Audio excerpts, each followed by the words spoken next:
Your brain is the most powerful weapon in the world. Once you put away your phones and your computers and all that we have nowadays, yeah, that's great. We're up to date. But your brain is the only thing you have when you're going through depression, when you're going through hard times, when you're going through death, real life.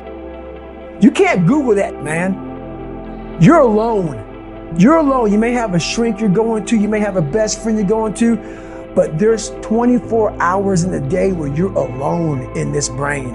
And your brain is talking to you in all kinds of ways. And it wants to control you and pull you in these different pockets. If you can't control your own brain and your brain controls you, you got to tell your brain where you want to go and how you want to go and how you want to get there. You got to control it. If not, it's over. What existed for me was, okay, man, how am I going to make this work?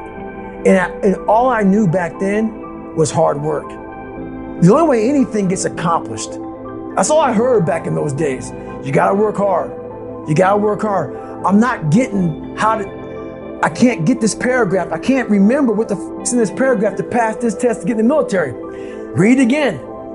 Still not getting it. Read again. But if you're not getting it, write it out. And that's how I started learning. Okay, well, I got to write out everything I do. And then write it out again. And write it out again. And guess what happened? I got it. I can't swim. I'm negative buoyant. Go back again. I can't swim. Go back again. Go back again. Go back again. I got it.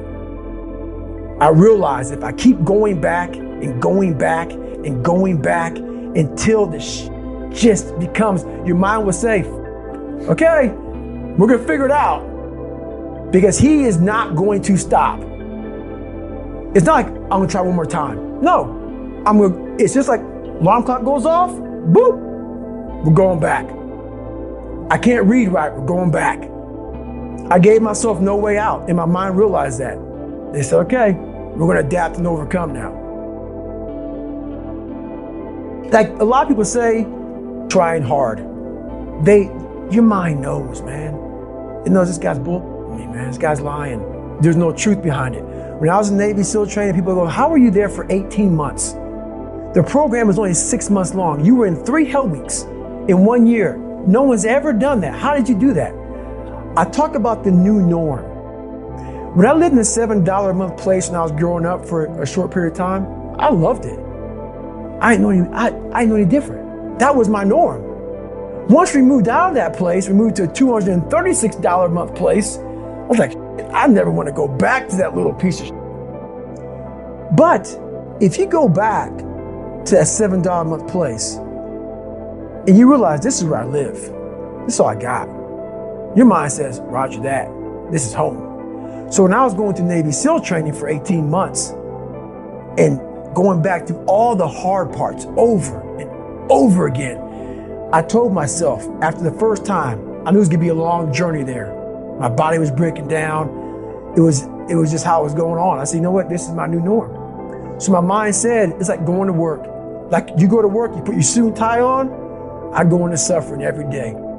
Every day suffering, being broken, duct taping my feet up, stress fractures, shin splits, being broken.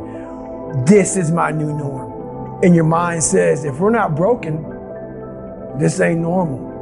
We gotta be broken. So then your mind starts to get tougher and tougher and more callous. People go, how did you run on broken feet? Broken shins. My mind knew this is how we operate. We're in Navy SEAL training. This is what we are. I became hell. And that became my new norm. I gave myself no way out. There was nothing outside these walls of hell. Nothing.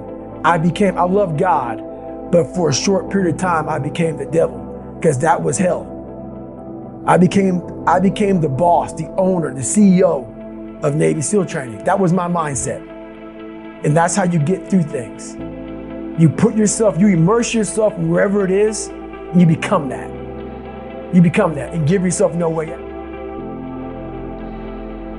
When I was 297 pounds and I was fat as hell trying to be a Navy SEAL, the scariest thing in the world to me, even to this day, was that could have been the rest of my life. I thought then I was trying hard. That's the scariest thing in the world. I thought then 297 pound, working for Ecolab, spraying for cockroaches, making $1,000 a month.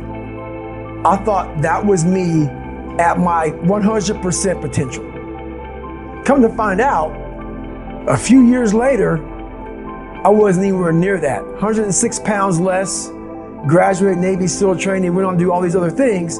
Looking back on that, that was me trying hard. That's why people gotta understand what is in us.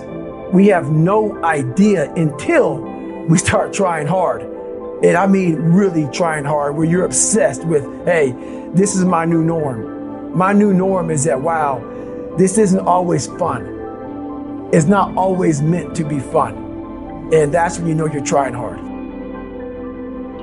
People hear my story and think this guy is sadistic. I realize how the brain works. I figured out how the brain works. I'm a scared kid, and that's what gives me so much power. I had no foundation, and I built this off of just researching the mind. The feeling you get is basically invincibility. You realize that you can't do it all the time. When you need to do it, I know I can go to a place that I can live in. And when you know that you can run on broken legs and you can do certain things that a lot of people can do, but they're not willing to do, this power, this sympathetic nervous system of fight or flight, and you're fighting, it gives you this charge of energy of when you're sitting there at 3:30, 4 o'clock in the morning and you're duct taping your feet up because they're broken, and you're doing it by yourself, and you're going through arguably one of the hardest training in the world. And these guys, most of them are healthy, and you're going through it broken, and you're already at a disadvantage, but you're still there. You can feed into that and tap into that for a lot of power. But if you look at it, well, I'm broken, man. I'm not gonna make it. But if you look at it as, man, I'm broken and I'm still here. And I'm fighting, and I'm gonna find a way to get through this because I have no other place to go. It gives you a lot of power. When things start to suck really, really bad, my brain and a lot of people's brain, they don't go to your dad beating you up. Your brain says, we gotta get out of here. This is miserable. So anger goes away a lot of times when you're suffering because your brain just says, we gotta run. We gotta go. So that anger is not popping up saying, oh, I'm gonna show them. I'm gonna show those people. No, there has to be a much deeper. When I say deeper, it has to be down to mineral soil. It has to be down to that nice mineral soil where nothing can burn. You can't burn dirt. So it has to be down that low that literally is something in you that's at the core of your soul